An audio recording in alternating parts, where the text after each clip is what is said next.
How's it going, guys? Cody, guys, back again, dropping another video. As you can see from my Ray docs and my Dove, I'm in the bath, absolutely no shit's given. Right, guys, so people keep asking me, right, is prison punishment? Right, because what they do, they read headlines that the media peddle out of butlins with bars, holiday camps, 3 meals a day, free gym, do you know what I mean, TV, PlayStations, Xboxes, all this stuff, right? And people are unfortunately like sheep and they believe everything they read for the most part, right? Not saying about you, like you lot are a lot more switched on and know the score, right? But people say, is prison punishment? Yeah, absolutely, prison is punishment, right? Does prison work? No, I don't believe it does, but prison, punishment of prison, right? It is a punishment, right? Now, in prison you can have a laugh and all that stuff, of course, but what we do as guys, we do this whole macho thing where we say, you know what, right, it doesn't bother me, I'm in jail, don't bother me, do it standing on my head. Now, you can do your jail standing on your head and stuff, yes, you can have a laugh in prison, absolutely, right, but the point is, it is a punishment, right? You're not able to nip to the shop, you're not able to have sex with your missus or your loved one or your partner or whatever, you're not able to be at your kids' birthday parties. Depending on what prison you're in, what regime you're in, you can spend 23 hours a day locked up. In Strangeways, I spent 23 hours a day locked up. And then in Forest Bank, a Cat B prison run by Sodexo Justice Services, got a lot more freedom, a lot more association. Unsupervised when I went to visits and stuff like that, just got a movement slip and off I went. But for the thing is, for Joe Average, right, for those that don't know about prison, yeah, right, prison shouldn't be about punishment. It's the wrong, people think, right, that, oh, prison should be about punishment. No. The punishment of prison is losing your liberty, right? You're not being able to do what you want as and when you want, right? Simple as that, right? Once we get over that, places should be places of rehabilitation, reform, skills training and education, reintegration and resettlement. Anyone that works in prison should get minimum wage. You can only spend so much on your canteen each week, depending on what your IEP status is. IEP stands for Incentive Earns Privileges, right? You can only spend so much. The rest of that money should be then put into a savings account that the prisoner cannot touch until he leaves the prison, right? If you're shit with money, you should be given the option. We can put, not every prisoner that leaves prison has got somewhere to go and stuff, right? They should be saying, right, we can put somewhere down as a bond, as a deposit for you. Then when you leave, you've got a foundation to work up from, right? You stand a better chance at breaking the cycle of crime, getting a job, paying tax back into the system and saving the taxpayer money, right, and reduce reoffending rates. But prison is a punishment, absolutely. Like I say, locked behind your door for long periods of time. You might have a relative that's ill or dying or tragically passed away. You might then speak to the chaplain or something, and the chaplain might say, like, look, and then it comes down to the funeral and stuff, you thinking you're going, and then at the last minute, the governor pulls the plug and says, no, you're a security risk, you're a flight risk.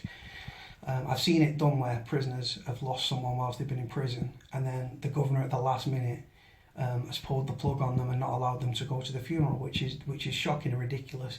If you go to a funeral whilst you're in prison, you'll be double cuffed. So you'll be cuffed to yourself and then you'll be cuffed to a prison officer. If you're in a Cat A prison, you can expect a 5 to 6 man escort. If you're at like a Cat B, you can expect a 2-man escort, and then it's probably the same at Cat C and Cat D, right? But obviously I've not been in Cat C and Cat D prisons. So yeah, prison is punishment, of course it is, guys. Right, if you're in a double cell, you're sharing a very small confined space with another man. It's embarrassing, guys. Having to defecate and like to piss and shit in front of your padmate is embarrassing. You could be on the toilet, prison officer opens your door, you're caught there with your kicks around your ankles, shitting your back out, right? It goes on that way. Like I say, you can't go where you want to go, you can't do what you want to do. If you've not got a phone in your cell and you're spending 20 hours a day locked up, you might be out for an hour a day, 2 hours a day.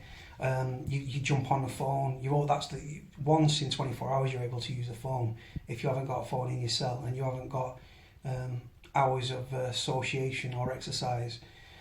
So yeah, prison is of course punishment and stuff like that. I mean, like I say, the media publish headlines, guys, of butlins with bars, holiday camps and stuff like that, 5-star like hotels and stuff, right? These people, right, these journalists that write these fucking bullshit headlines, right, I wish that they would go to prison, spend 6 months, 12 months inside prison, or even a month, and still see if they're writing that bullshit, right, once they leave the prison, right? Prisons are full of death, misery and despair, full of violence. It's a very paranoid existence and stuff. The prisons are overrun with contraband. You've got people that have never taken drugs in their life going into prison, and to escape the reality of the surroundings, they're taking drugs. Where you've got contraband, you've got drugs, spice, obviously, which is a new psychoactive substance and stuff, right?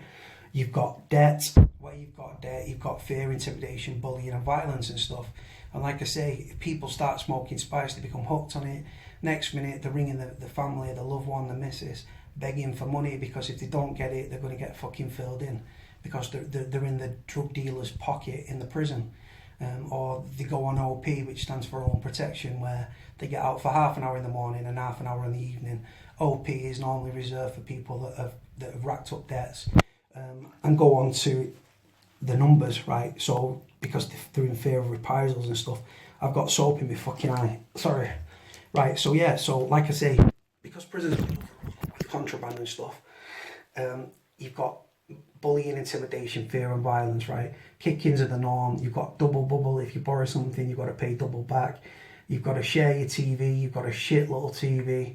The signal's not the best. You bang your aerial out the window so you can get babe station, so you can wank yourself stupid on a night. But like I say, if you're in a double cell, you're sharing a very small confined space. If you're convicted, you get in a 1 hour visit a week, or if your family live further afield, they could get an extended visit, an hour and a half, 2 hours. When I was in prison, me personally, right, I was missing the little things. I was like, I just want to go to the shop. I just want to be able to go to pop down to the Asda, get myself a pint of milk or a drink or a sarnie or something. I just want to be able to go to my mates, chill out, right? And you can't do none of that. So it's prison punishment when you're locked behind your door for sustained amounts of time. You've got prisoners with severe mental health problems, guys, right, that are suffering immeasurably and stuff. A lot of people in prison have got mental health problems, but they've not been mentally health assessed, so they can't get medication for their mental health issues because they've not been diagnosed with anything. Then you've got the ones that are getting medication, right, that are then swapping it. I'm going to have to cover this eye, guys, because it's killing me. One sec. Yeah. And then you've got guys, right, you've got prisoners that do get mental health meds, but just like any drug in prison, prescription medication has got a price. And then you see prisoners, right, selling that. You've got prisoners then that sell that prescription medication, or swap it for a one pop, which is like a spliff of spice, like a one tiny little drop of spice in a joint and stuff. Like I say, then you've got the Prison Officers Association who lobbied for the smoking ban, right? And then they knew that would wind up prisoners and would see an increase in violence. And then what have the Prison Officers Association done? They asked for the smoking ban, and then they're trying to blackmail the Ministry of Justice, saying prisons are lawless places, we don't feel safe on the landings. If you don't give us Parva spray, right, which has been trialled in 4 prisons. You can just look two thingies down the interview I did with the chair of the National Prison Officers Association. They've got Parva spray. He wants batons. They've got there's Parva spray being trialled in 4 prisons, piloted. They've got batons now. He wants stab-proof vests. He wants tasers, tactical use of tasers. Just listen to that interview, guys, and tell me what you think, right? Like I say, prisons are self-harm. We've seen record numbers of self-harm within prisons and stuff. Prisons have become dumping grounds for the mentally ill. Why are the Ministry of Justice dumping mentally ill prisoners in prisons? Because it's cheaper. It's about £40,000 a year per annum, right, to house someone in a prison, right? If you then change that to a psychiatric unit, right, you're talking 300, 250, 300, 350,000 pounds a year, right? So they've just become, it's a cheap alternative. Prisons are cheap alternatives to psychiatric units and stuff like that. Like I say, what goes on in prison, yeah, we talk about the high bits, the laughs, the jokes and stuff, the funny times. What we don't focus on as guys, because we do this whole macho thing, we don't focus on the negatives. We don't focus when you're missing your missus, you're missing your kids. Your missus is then using your kids as a weapon because she knows you're in prison. If she blocks your number from the prison, you can't ring her, you can't get the kids up on a visit and stuff, and she starts playing God with the children's life. I've seen it happen way too much. I've seen prisoners slash up because of it. Like I say, it goes on that way. Prison's a paranoid place, not just on the inside, right? You're in prison. Your missus is going out on a Saturday night. That paranoia, right? You're in prison. You don't know what she's doing. You can't check her phone. You can't check her Facebook, right? It plays on your mind. It starts to drive you up the wall. You might smash your cell up because you're stressing out about it, right? She's going out with the girls or something. You have a blazing row, calling her a slag, asking her what she's wearing, who she's talking to, blah, blah, blah, right? Then she kicks off with you. She puts the phone down on you. You ring her back. She turns her phone off, or she blocks the fucking prison's number or something like that. What happens? The prisoner slashes up, he smashes his cell up, he lashes out at another prisoner. Like I say, then you've got the death, the misery and despair. On average, guys, due to suicides and stuff, prisoners are leaving prisons once every 3 days in a body bag. Suicide attempts every 5 hours, 50 cell fires a week. So does that sound like a holiday camp to you? The media, guys, peddle these fucking these headlines to wound up the public towards prisoners. And then what it makes the public want to do, they want to brutalise prisoners. If you brutalise a prisoner, right, if you give him bread and water and you don't allow him any visits or one visit a month, right, and you make him piss and shit in front of his cellmates, and you give him shit quality food and stuff, do you think that that's going to be conducive to rehabilitation and reforming that individual? Absolutely not. If you brutalise prisoners, if anything, you're going to make them more desensitised, more dehumanised, more demoralised, and even more disenfranchised than when they enter the system. There's fewer police on the streets. Eventually, these prisoners, for the most part, are then going to be released into a civil society. They're going to be angry. They're going to be angry at the system. They've made more criminal connections because they've been in prisons and stuff. They've been brutalised in prisons. They've been spent 22, 23 hours a day. They've been allowed one visit a week once they're convicted. Right? If you're on remand, you can have half an hour a day or a 2 hour visit a week or something, right? But this is the point, yeah. You want to brutalise prisoners, then you've got fewer police on the streets. So when these people leave prison, do you think that then makes them think, well, I've been brutalised in prison, I'm going to reform myself because I don't want to go back? No, they go straight back to crime. They use the criminal connections that they've gained whilst they're in prison. And then, like I say, with fewer police on the streets, crimes are going uninvestigated, unsolved, and the youths and the criminals are running feral. I'm out of crime now, guys, but reoffending costs the taxpayer £15 billion a year. They should be throwing money at prisoners that rehabilitate themselves. I've rehabilitated myself, right? They don't do nothing for me. You know what I'm saying? Sorry, guys, I just got to keep... My eyes are stinging. I feel like I've been fucking CS gassed again. Right, so yeah, so like I say, brutalising prisoners, of course it's a punishment. You can't have sex unless you're gay and then you're sleeping with your cellmate or sleeping with someone else on a wing. But that doesn't really, it does go on in certain jails, and I've heard of stories and stuff. But the point is, you can't do what you want to do. You can't have sex with your missus. You go on visits, you start titting her up, you start grabbing her up and stuff, groping or kissing or necking on with her, grabbing her tits, grabbing a bit of pussy. Next minute, screw comes over, calls in at halt to your visit. You go back to your cell, then you get you're on closed visits, right? You're in a bubble, right? You can't touch her because you've got the hold, like if you think of the American thing, you're in a bubble, glass screen, glass thing, you can't touch her, she can't touch you. It goes on sometimes, guys, right? So prison, of course, is a punishment. You can't be there on family occasions, you can't be there to see your kids' first words, you can't go to your kids' plays, you can't celebrate Christmas or birthdays with your family, with your loved ones, with your children. You might have relatives that are sick and ill.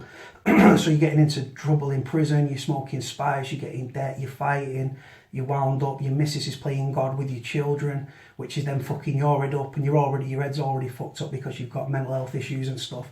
So you tell me if prison sounds like a cushy place. Yes, you can have a laugh in prison, 1,000,000%. I've met some of the most amazing people ever in my life, born survivors, true survivors in prison. But I've also seen the flip side of it with the self-harm, the suicide attempts, the arguments and stuff on the phones where they're smashing the phone up because they're rowing with a bird. The bird's playing God, I'm not bringing the kids up, fuck you, I'm shagging next man, sending Dear John letters. For those that don't know, a Dear John letter is where your missus writes into you and she's leaving you because she's met somebody else or something. You're in prison, you can't do nothing, you get on the phone, right? You're trying to get your boys to go and sort it out and twist up the person, fuck them over, stab them, shoot them, whatever. Goes on that way, guys. But prisons are not good places, man. If people think that prisons are holiday camps, right? Fucking these journalists, go and spend some time in Her Majesty's prison. Go and serve your time in Strangeways, Wandsworth, Scrubs, HMP, Liverpool, fucking Full Sutton, do you know what I mean? Franklin, right? Go and spend some time at Dovecot, you know what I mean? Just go and spend Dovegate even. Go and spend your time in some of these prisons and see if it's cushy for yourself. And see if you're still writing that bullshit. Prisons are horrible places, guys. Yes, you can have a laugh, but in the end, it affects you all. Right, guys, going to leave it here. Like, comment, subscribe. Bye.